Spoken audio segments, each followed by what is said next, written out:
કે આપણે જે પરિસ્થિતિમાં પહેલાં જે જીવતા હતા ટાંગા ખેંચવાનું, એ ટાંગા ખેંચવા.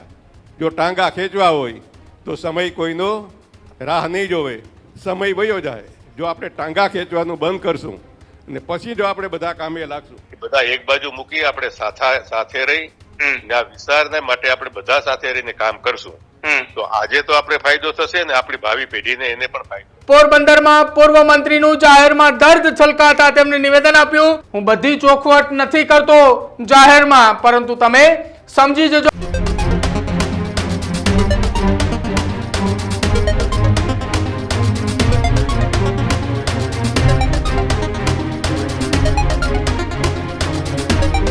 નમસ્કાર, આપ જોઈ રહ્યા છો ન્યૂઝ રૂમ ને આપની સાથે હું છું પ્રદીપ. એક મહત્વપૂર્ણ સમાચાર એ પોરબંદરની રાજનીતિ સાથે જોડાયેલા છે અને પોરબંદરથી સામે આવી રહ્યા છે કે જ્યાં રાજ્ય સરકારના પૂર્વ મંત્રી બાબુ બોખીરિયાએ અર્જુન મોઢવાડિયાની હાજરીની અંદર તેમનું દર્દ છલકાયું હોય એ પ્રકારના સમાચાર મળી રહ્યા છે.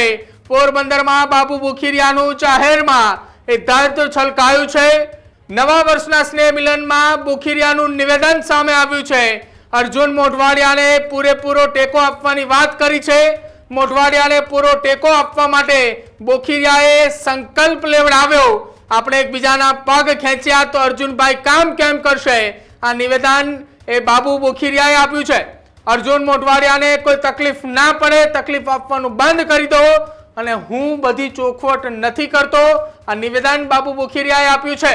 સાથે જ તેમણે એમ પણ કહ્યું છે કે અમે બે એકબીજાને ખભેથી ખભો મિલાવીને કામ કરી રહ્યા છીએ. વર્ષ 1995માં એમને મને જીતાડવામાં મદદ કરી, ત્યારબાદ 1998 થી 2022 સુધી સતત અમે એકબીજાની સામસામે લડ્યા છીએ.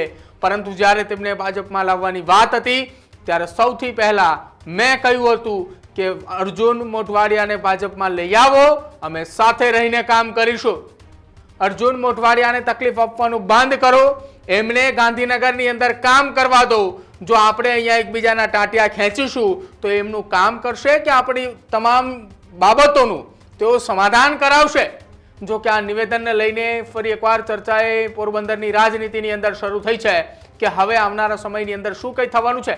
જો કે પોરબંદરમાં બાબુ બોખીરિયાનું જાહેરમાં દર્દ છલકાતા તેમણે શું નિવેદન આપ્યું સાંભળો. એ પણ હવે આપણી પોરબંદરની વાત કરીએ.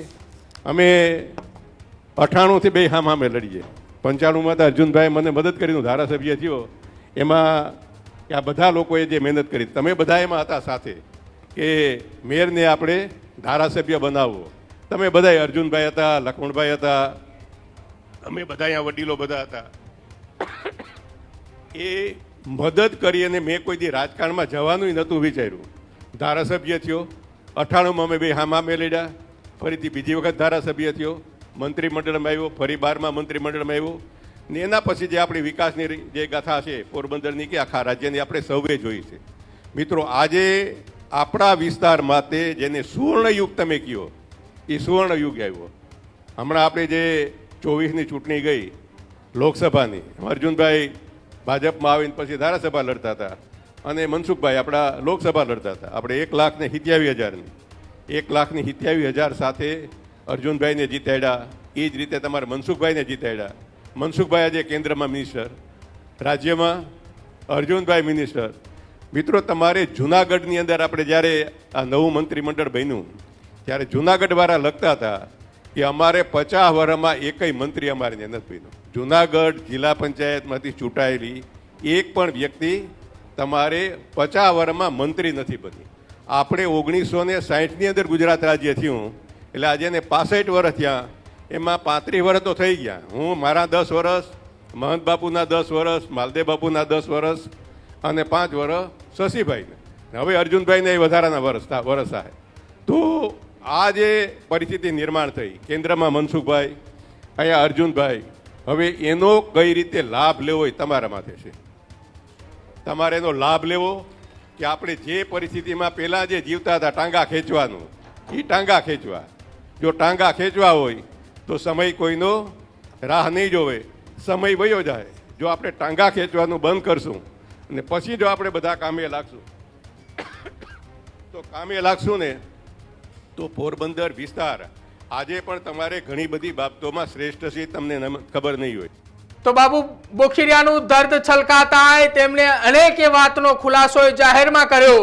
જો કે આ તમામની વચ્ચે ન્યૂઝરૂમ સાથે તેમણે એક્સક્લુઝિવ વાતચીત કરી કે આ નિવેદને તેમને કેમ આટલા વર્ષો બાદ જાહેરમાં આપવું પડ્યું, તેને લઈને તેમને શું વાતચીત કરતા કહ્યું, સાંભળો. એ પણ પોરબંદરની અંદર નવનિયુક્ત મંત્રી અર્જુન મોઢવાડિયાની હાજરીની અંદર નૂતન વર્ષા સ્નેહમિલનનો કાર્યક્રમનું આયોજન કરવામાં આવ્યું હતું ને એ જ કાર્યક્રમની અંદર બાપુ બોરખોતરિયા પણ ત્યાં હાજર હતા અને તેમણે એક નિવેદન આપ્યું કે આપણે એકબીજાના પગ ખેંચ્યા તો અર્જુનભાઈ કામ કહેશે એ નહીં કરી શકે, કેમ કે જો આપણે અહીંયા પગ ખેંચશું તો તેઓ કામ કરશે કે પછી આપણું સમાધાન કરાવશે.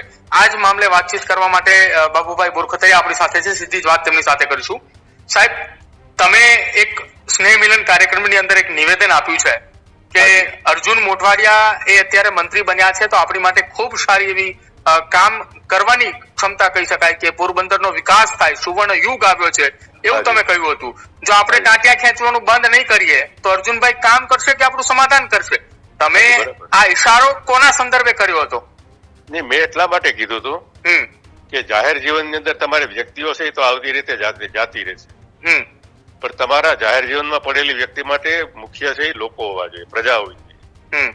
તો તમને ઈશ્વરે જે સમય ને સંજોગો આપ્યા હોય તેનો શ્રેષ્ઠ ઉપયોગ છે લોકો માટે થવો જોઈએ. અમારે પોરબંદરમાં તો આજે પરિસ્થિતિ નિર્માણ થઈ છે કે કેન્દ્રની અંદર અમારે આદરણીય મનસુખભાઈ માંડવિયા ત્યાં કેબિનેટ મંત્રી તરીકે, અહીંયા અર્જુનભાઈ મોઢવાડિયા મંત્રી તરીકે. એટલે મેં બધા લોકોને મારો કહેવાનો ભાવ એ હતો કે આપણે આંતરિક જે આપણા હોય કોઈ મતભેદો એ બધા એક બાજુ મૂકી આપણે સાથે રહી આ વિસ્તારને માટે આપણે બધા સાથે રહીને કામ કરશું તો આજે તો આપણે ફાયદો થશે ને આપણી ભાવિ પેઢીને એને પણ ફાયદો થશે. અચ્છા, તમે એ પણ કહ્યું કે ભૂતકાળની અંદર હું ને અર્જુનભાઈ બંને એકબીજાની સામે લગભગ 20-25 વર્ષ 30 વર્ષ તમે એકબીજાની સામે વિરોધ પક્ષની અંદર રહીને તમે એકબીજાની સામે ચૂંટણીઓ લડ્યા છો. હા, 1998 થી 2022 સુધી 24 સુધી. હા, અને જયારે અર્જુનભાઈને ભાજપમાં લાવવાની વાત હતી ત્યારે સૌથી પહેલા તમે એવું કહ્યું હતું કે આ એમને તમે લઈ આવો, અમે એમની સાથે છીએ એમ. હા, અમે અમારા છે ને જિલ્લા ભાજપના પ્રમુખ ત્યારે કિરીટભાઈ હતા. અચ્છા, કિરીટભાઈ મોઢવાડિયા.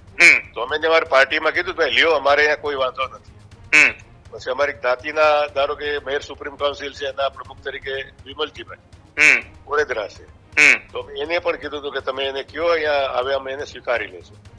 પછી ડોક્ટર વિરમભાઈ ગોઢાણીયા જે એનઆરઆઈ છે એને સ્કૂલ ચલાવે છે, એમાં એ જ સ્કૂલની અંદર અર્જુનભાઈ એમડી તરીકે છે. એટલે એને પણ મેં કીધું તમે અર્જુનભાઈને કહેજો કોઈ પણ જાતની ચિંતા કર્યા સિવાય આવે અમે એને પાર્ટીમાં સ્વીકારી પણ દેશું અને જે અમારાથી થશે આપણે સાથે રહીને આ વિસ્તાર માટે, રાજ્ય માટે, લોકો માટે આપણે કામ કરશું.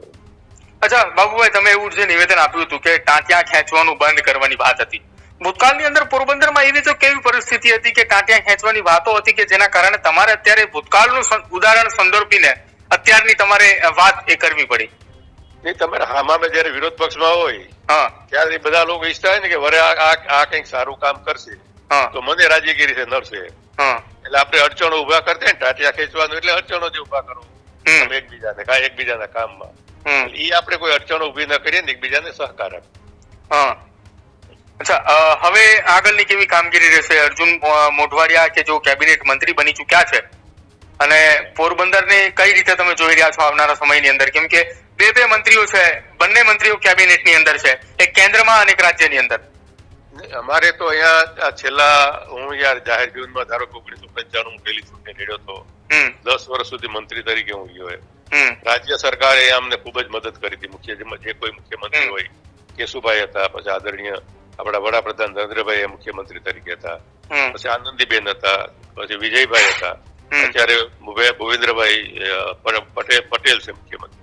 એટલે અમે પોરબંદરના કામો કોઈ પણ લઈને જતા ત્યારે પણ અમને કોઈ દિવસ કોઈ પોરબંદરના કામમાં કોઈ પણ મુખ્યમંત્રી અમારા મંત્રીમંડળના કોઈ સભ્યો અધિકારીઓએ ના નથી પાડી. એ જે અમને ત્યાંથી સાથ અને સહકાર મળ્યો હતો રાજ્ય સરકારનો, એટલે આજે સૌરાષ્ટ્રમાં વધુ ઇરિગેશનનું પાણી અમારી પાસે છે.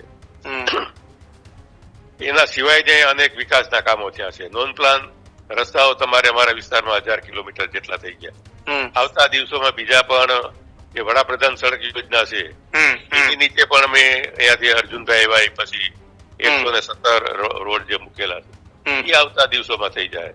એટલે વિકાસના કામો મોટા ભાગના અહીંયા થઈ ગયા છે. અમારે અહીંયા જે સામાજિક રીતે અહીંયા એક માહોલ સરસ રીતે બને પોરબંદર બાબત જે ખોટી માન્યતાઓ છે બારોબાર કે પોરબંદરમાં આમ છે તેમ છે ગુંડાગીરી છે એ અમારે અત્યારે નથી. એટલે આ બધી વસ્તુ અમે સાથે મળીને જે ઉદ્યોગપતિઓ એને પણ ઘરે ઉતરેવી પ્રયાસો કરશું તો તમારે ઉદ્યોગો આવે, રોજગારી વધે, શાંતિ મળે. ત્યારે રાજ્ય સરકાર તરફથી હું માનું છું કે લગભગ આપણા આખા દેશનો મોટામાં મોટો બીચ અમારે વિસાવાડાથી ત્યાં મિયાણી સુધીનો મંજૂર થઈ ગયો.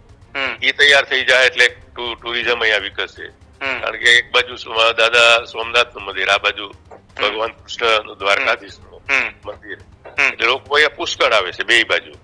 તો અમારે પણ આ બધી સુવિધાઓ થશે એટલે એને લીધે અહીંયા એકાદ બે દિવસ ટુરિસ્ટો રોકાતા થશે.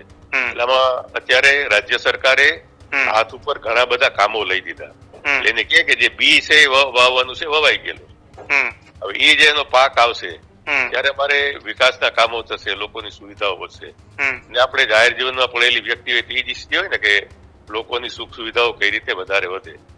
એટલે અમે એ જ રીતે લોકોની સુખ સુવિધા વધારવા માટે આદરણીય મનસુખભાઈ છે, આદરણીય અર્જુનભાઈ છે, હું છું, બીજા અમારા જે આગેવાનો છે અહીંયા પાર્ટીના સંગઠનના બધા લોકો છે, અમે સાથે મળીને બધા કામ કરશું કે જેથી કરીને આવતા દિવસોમાં વધારે અહીંયા વિસ્તારમાં સમૃદ્ધિ આવે. એને લીધે એક જે કોઈ પણ વિસ્તારમાં તમારે સમૃદ્ધિ આવી, રાજ્ય કેન્દ્ર કણક આપણું તો બધું યુનિટ ભેગું છે, એને ફાયદો થશે જ. બિલકુલ. આભાર બાબુ, વાતચીત કરવા બદલ. Healthy life is very important, पर टेस्टी लाइफ भी तो जरूरी है ना बॉस. समोसा चाट से है प्यार, पर एसिडिटी से कैसे रहोगे दूर यार. Wait, we have a 3-step solution.